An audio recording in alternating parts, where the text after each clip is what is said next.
नमस्कार, स्वागत है आप सभी का दूरदर्शन समाचार पर। लेकर हाजिर हूं मैं खबरों का सिलसिला। मैं कृतिका। बुलेटिन की करेंगे शुरुआत और सबसे पहले नजर डालेंगे 11 बजे की प्रमुख खबरों पर, यानी सुर्खियों पर। हाई स्पीड रेल कॉरिडोर निर्माण में आज मिली एक बड़ी उपलब्धि। महाराष्ट्र के पालघर स्थित MT5 का 1.48 किलोमीटर लंबा ब्रेक थ्रू पूरा हुआ। रेल मंत्री अश्विनी वैष्णव ने कहा, बुलेट ट्रेन के प्रोजेक्ट में बहुत बड़ा माइलस्टोन हासिल हुआ।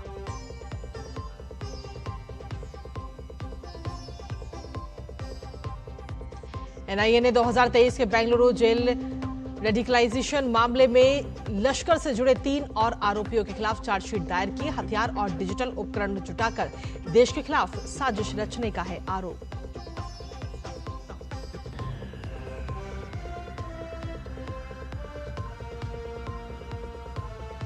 बांग्लादेश में हिंदुओं के खिलाफ नहीं रुक रहा हिंसा का दौर। शरीयतपुर जिले में भीड़ ने एक हिंदू व्यापारी को पिटाई के बाद आग के हवाले किया।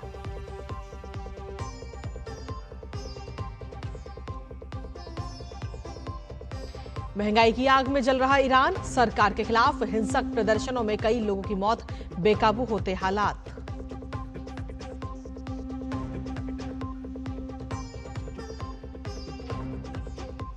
और मौसम की खबरों में कोहरे की वजह से कई फ्लाइट्स लेट हुई। एयरलाइंस ने यात्रियों को घर से निकलने से पहले अपनी उड़ान की स्थिति जांचने की दी सलाह।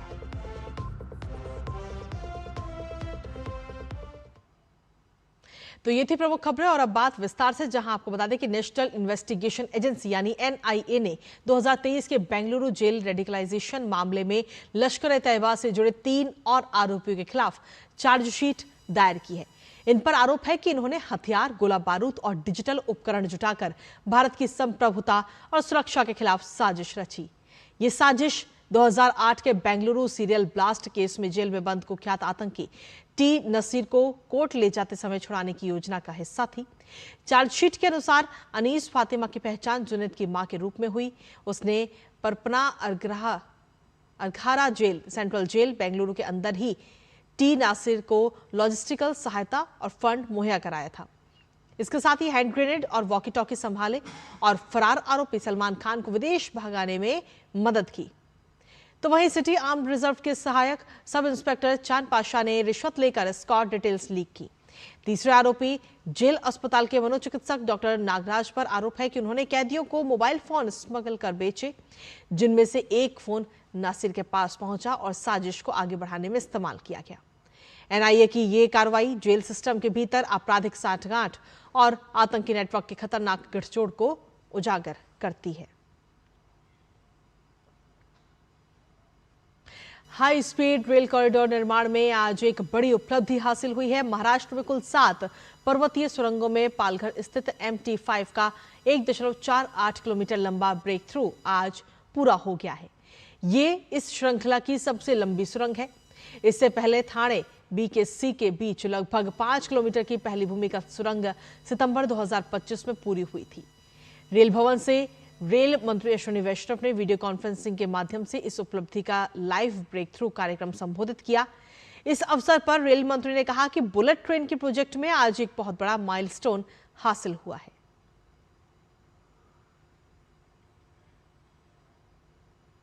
और अब बात बांग्लादेश की, जहां हिंदुओं के खिलाफ हिंसा का दौर थमने का नाम नहीं ले रहा।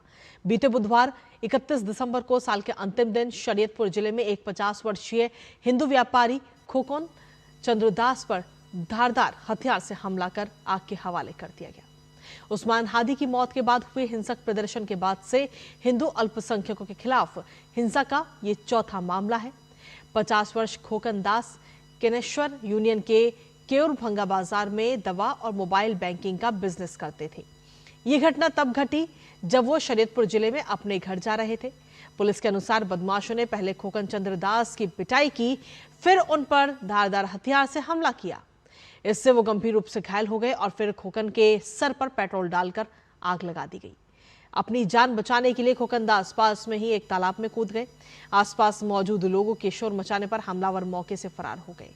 गंभीर रूप से जख्मी खोकन दास का ढाका के एक अस्पताल में इलाज जारी है। पुलिस का कहना है कि रब्बी और सोहाग नाम के 2 आरोपियों की पहचान भी की जा चुकी है और उनकी गिरफ्तारी के भी प्रयास जारी हैं।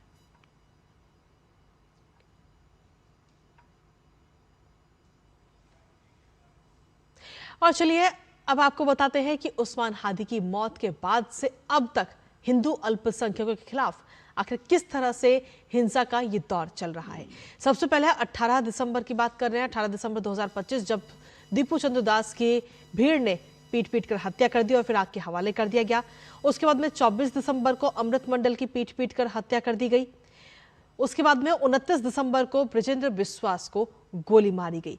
तो हिंदुओं का खून लगातार बांग्लादेश में बह रहा है, लेकिन इसको लेकर यूनुस सरकार ने चुप्पी साधे हुए है और लगातार हिंदुओं को किस तरीके से निशाना बनाया जा रहा है वो इस समय आपको बता रहे हैं, क्योंकि अब ये कहीं ना कहीं हाल ही में चौथा मामला इस वक्त सामने आया जहां एक और हिंदू को निशाना बनाया गया है। खबरों का सिलसिला लगातार जारी है। वक्त एक छोटे से ब्रेक का है, आप बने रहिए हमारे साथ।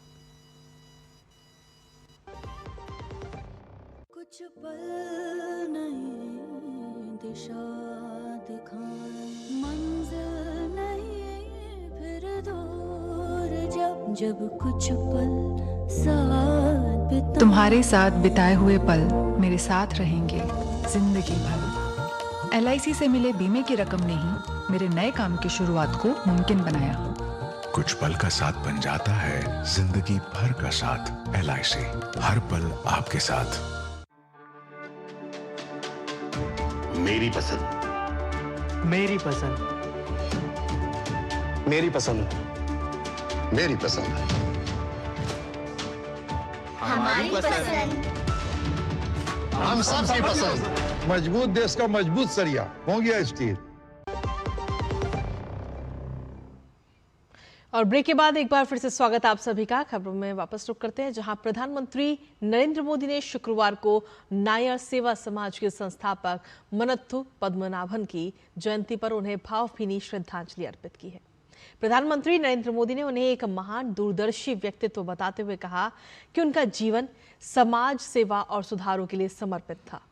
प्रधानमंत्री नरेंद्र मोदी ने इसको लेकर के सोशल मीडिया प्लेटफॉर्म एक्स पर एक पोस्ट की, जिसमें उन्होंने लिखा कि मनत्थु पद्मनाभन की जयंती पर हम एक ऐसे महान व्यक्तित्व को अत्यंत श्रद्धा के साथ याद करते हैं जिनका जीवन समाज की सेवा के लिए समर्पित था। वो एक दूरदर्शी व्यक्ति थे जिनका मानना था कि सच्ची प्रगति गरिमा, समानता और सामाजिक सुधार में निहित है। स्वास्थ्य, शिक्षा और महिला सशक्तिकरण जैसे क्षेत्रों में उनके प्रयास अत्यंत प्रेरणादायक हैं। उनके आदर्श हमें एक ऐसे समाज की ओर निरंतर मार्गदर्शन देते हैं जो न्यायपूर्ण, करुणामय और सामंजस्य पूर्ण हो। और बुलेटिन में आगे बढ़ते हुए बात अब मौसम से जुड़ी खबरों की, जहां उत्तर भारत में कड़ाके की ठंड पड़ रही है। ठंड, कोहरे और हिमपात की ट्रिपल स्ट्राइक से सामान्य जनजीवन बुरी तरह प्रभावित है। पूरा उत्तर भारत ठंड की चपेट में है इस समय, जहां मौसम विभाग की तरफ से घने कोहरे की भी चेतावनी जारी की गई है। इसके साथ ही आपको बता दें कि दिल्ली, पंजाब, हरियाणा के लिए ऑरेंज अलर्ट जारी किया गया है और साथ ही चंडीगढ़, राजस्थान के लिए भी ऑरेंज अलर्ट ये जारी किया गया है। चंडीगढ़, राजस्थान के अलावा अगर हम देखें तो जो जम्मू कश्मीर और हिमाचल में भी बर्फबारी देखने को मिल रही है, जिससे पर्यटनों के जो पर्यटन वहां पर पहुंचे उनके चेहरे खिल गए हैं। और इस बीच कुल्लू, शिमला, किन्नौर और चंबा में भी बर्फबारी देखने को मिली। कश्मीर के पुंछ की अगर बात करें तो वहां पर भी बर्फबारी का जो ये दौर है वो इस समय जारी है। और उसके साथ ही कश्मीर के पुंछ के अलावा रोहतांग, सोलंग नाला में भी हल्का हिमपात हुआ है। इसके साथ ही आपको बता दें कि बर्फबारी और शीतलहर तो है ही, उत्तराखंड, बिहार, झारखंड में भी शीतलहर देखने को मिल रही है। ओडिशा और छत्तीसगढ़ के भी कुछ हिस्सों में शीतलहर का ये दौर। इसके साथ ही बात हो गई उत्तर प्रदेश की, उत्तराखंड की, जिसके बाद अब बात पश्चिम बंगाल की, जहां कोहरा देखने को मिल रहा है और जिसने आम जनजीवन प्रभावित किया हुआ है। और साथ ही उत्तर पूर्वी राज्य भी कोहरे की चपेट में इस समय हैं।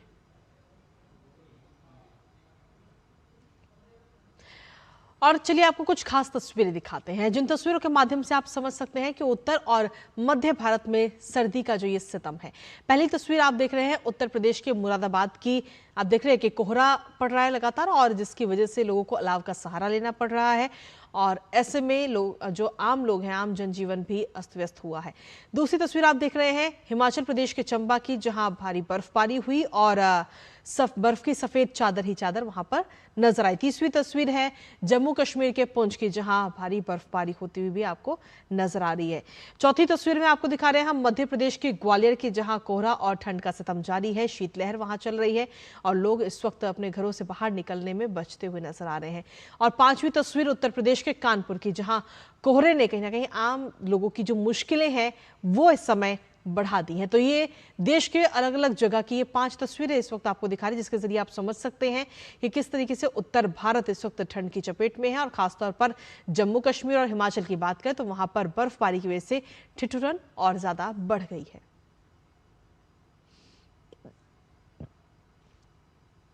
जम्मू कश्मीर के पुंछ की बात करते हैं, जहां भारी बर्फबारी के बीच भारतीय सेना ने तलाशी और निगरानी अभियान अब तेज कर दिया है। सेना के जवान अधिक ऊंचाई वाले बर्फ से ढके इलाकों में अत्यधिक ठंड और कठिन भू स्थिति के बावजूद समन्वित तरीके से अपना ऑपरेशन चला रहे हैं। सभी जवान विशेष विंटर गियर से लैस हैं और संदिग्ध क्षेत्रों पर कड़ी नजर रख रहे हैं।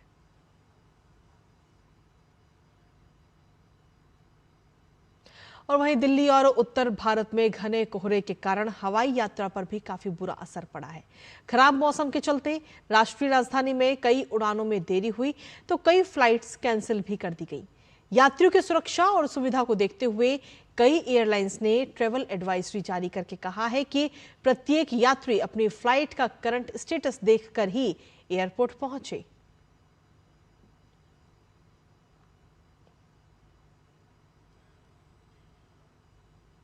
और वहीं अगली खबर आरबीआई से जुड़ी है, जहां नए साल के पहले ही दिन देश के लिए एक भरोसा जगाने वाली तस्वीर सामने आई है। दुनिया में जहां युद्ध, मंदी और आर्थिक अनिश्चितताओं का माहौल है, तो वहीं भारतीय अर्थव्यवस्था मजबूती से आगे बढ़ रही है। जी हां, इस पर अब भारतीय रिजर्व बैंक की आधिकारिक मोहर भी लग चुकी है। आरबीआई की ताजा वित्तीय स्थिरता रिपोर्ट क्या कहती है और भारत का आर्थिक भविष्य कितना सुरक्षित है, इस रिपोर्ट के माध्यम से आपको दिखाते हैं। वैश्विक हालात और भारत की स्थिति। दुनिया इस वक्त आर्थिक उथल पुथल के दौर से गुजर रही है। कहीं युद्ध का असर है तो कहीं वैश्विक व्यापार पर दबाव, तो कहीं महंगाई की मार। लेकिन इन तमाम चुनौतियों के बीच भारत की अर्थव्यवस्था मजबूती से आगे बढ़ रही है। आरबीआई की दिसंबर 2025 की वित्तीय स्थिरता रिपोर्ट के मुताबिक घरेलू मांग में तेजी, महंगाई पर नियंत्रण और मजबूत बैंकिंग व्यवस्था देश की आर्थिक रफ्तार को सहारा दे रही है। आरबीआई का आकलन साफ है, भारतीय वित्तीय प्रणाली स्थिर और भरोसेमंद बनी हुई है। बैंकिंग सिस्टम और एनपीए। रिपोर्ट का सबसे मजबूत पक्ष है भारत की बैंकिंग प्रणाली। आरबीआई के मुताबिक अनुसूचित वाणिज्यिक बैंकों की वित्तीय स्थिति काफी सशक्त है। बैंकों के पास पर्याप्त पूंजी और मजबूत नकदी है और ऋण गुणवत्ता में लगातार सुधार देखने को मिल रहा है। आरबीआई के स्ट्रेस टेस्ट बताते हैं कि बैंक कठिन हालात में भी संभावित नुकसान झेलने में सक्षम है। एनपीए के मोर्चे पर भी तस्वीर राहत भरी है। सितंबर 2025 में सकल एनपीए घटकर 2.1% रह गया, जो कई दशकों के निचले स्तर के करीब है। अनुकूल हालात में ये मार्च 2027 तक 1.9% तक आ सकता है। आर्थिक वृद्धि और आगे की राह। आर्थिक वृद्धि के मोर्चे पर भी भारत ने उम्मीद से बेहतर प्रदर्शन किया है। वित्त वर्ष 2025-2026 की पहली तिमाही में जीडीपी वृद्धि दर 7.8% रही, जबकि दूसरी तिमाही में ये बढ़कर 8.2% हो गई। इस तेज रफ्तार को निजी खपत और सरकार के पूंजीगत खर्च का मजबूत सहारा मिला है। आरबीआई के मुताबिक आगे भी आर्थिक संभावनाएं सकारात्मक बनी हुई हैं। डिजिटल अर्थव्यवस्था की ताकत। भारत की आर्थिक मजबूती की बड़ी वजह है उसकी डिजिटल अर्थव्यवस्था। दिसंबर में यूपीआई के जरिए 21.63 अरब ट्रांजैक्शन हुए, जो पिछले साल के मुकाबले 29% ज्यादा हैं। लेन देन की कुल राशि बढ़कर 27.97 लाख करोड़ रुपए तक पहुंच गई, यानी रोजाना औसतन 90,000 करोड़ रुपए से ज्यादा का डिजिटल भुगतान हुआ है। आज देश में 70 करोड़ से ज्यादा सक्रिय यूपीआई क्यूआर कोड हैं। किराना दुकानों से लेकर गांवों तक डिजिटल भुगतान आम बात हो चुका है। डिजिटल पब्लिक इंफ्रास्ट्रक्चर ने शहर और गांव के बीच की दूरी को कम किया है और भारत को दुनिया के मजबूत डिजिटल इंफ्रास्ट्रक्चर देशों में शामिल किया है। अर्थव्यवस्था की मौजूदा स्थिति और आरबीआई का निष्कर्ष साफ है। चुनौतियां भले ही मौजूद हैं, लेकिन भारत उनसे निपटने में पूरी तरह सक्षम है। Bureau report, DD news. और इसी बीच बुलेटिन में वक्त एक छोटे से ब्रेक का है। आप बने रहिए हमारे साथ और देखते रहिए डीडी न्यूज।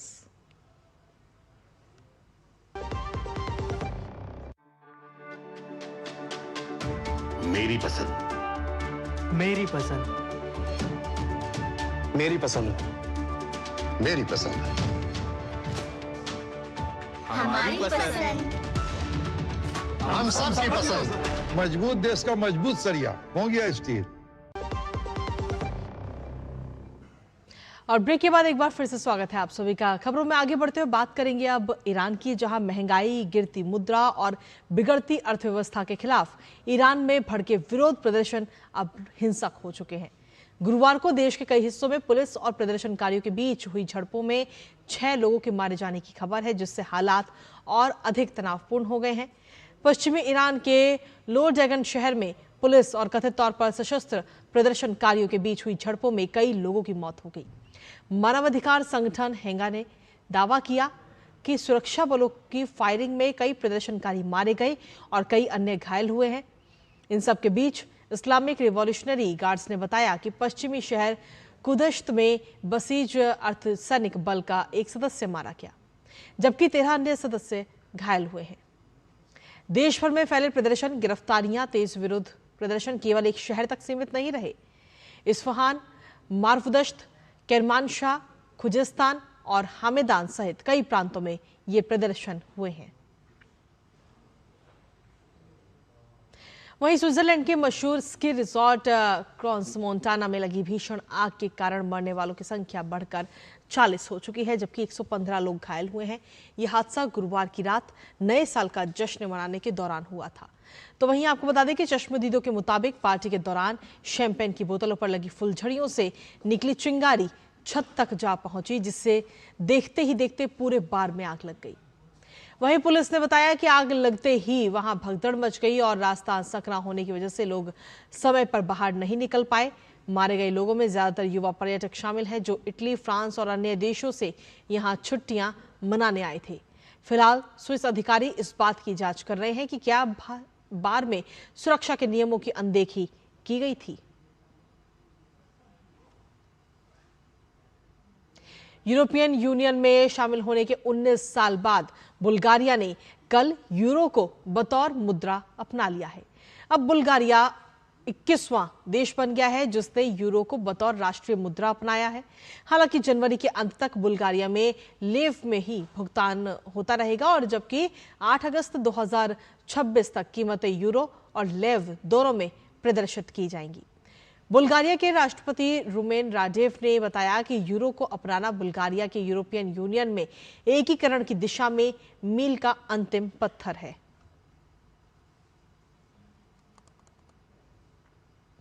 पहलवान रितिका हुड्डा को खेल मंत्रालय के टारगेट ओलंपिक पोडियम योजना टॉप्स से बाहर कर दिया गया है। तो वहीं कंपाउंड तीरंदाज परनीत कौर और अभिषेक वर्मा को कोर समूह में जगह मिल गई है। पिछले साल पेरिस ओलंपिक 2024 चक्र के बाद टॉप्स सूची 179 से घटकर 94 कर दी गई थी। पिछले एक साल के प्रदर्शन को देखते हुए इसमें कुछ और बदलाव भी किए गए हैं। कोर ग्रुप के खिलाड़ियों की संख्या अब 118 है, जिसमें 57 सामान्य और 61 पैरा एथलीट हैं। एशियाई चैंपियनशिप पदक विजेता हुड्डा पिछले साल जुलाई में चयन ट्रायल के दौरान डोप टेस्ट में नाकाम रही थी। विश्व पैरा एथलेटिक्स स्वर्ण पदक विजेता फर्राटा धाविका सिमरन को कोर समूह में रखा गया है। लॉस एंजल्स ओलंपिक में पदक के प्रबल दावेदार कंपाउंड तीरंदाजों को ताजा सूची में रखा गया है। परनीत, अभिषेक और ज्योति सुरेखा समेत 8 कंपाउंड तीरंदाजों को कोर समूह में जगह मिली है, जबकि 3 रिकर्व सितारों दीपिका कुमारी, धीरज बोम्मादेवरा और अंकिता भगत को भी इसमें शामिल किया गया है। टॉप्स में कोर समूह के खिलाड़ियों को 50,000 रुपए और डेवलपमेंटल समूह के खिलाड़ियों को 25,000 रुपए आउट ऑफ पॉकेट भत्ता भी दिया जाता है। इसके अलावा विदेश में ट्रेनिंग और प्रतियोगिता के दौरान $25 प्रतिदिन दिए जाते हैं।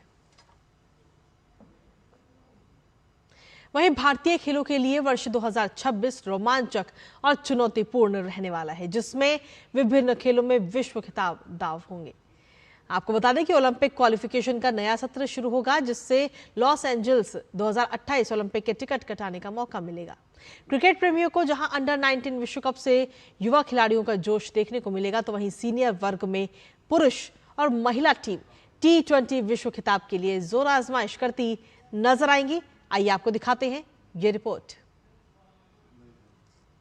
साल 2026 भारतीय खेलों के लिए काफी व्यस्त रहने वाला है। क्रिकेट विश्व कप से लेकर एशियन गेम्स और राष्ट्रमंडल खेलों का इस साल आयोजन होगा। वहीं बदले स्वरूप में फुटबॉल विश्व कप का भी रोमांच खेल प्रेमियों को देखने को मिलेगा।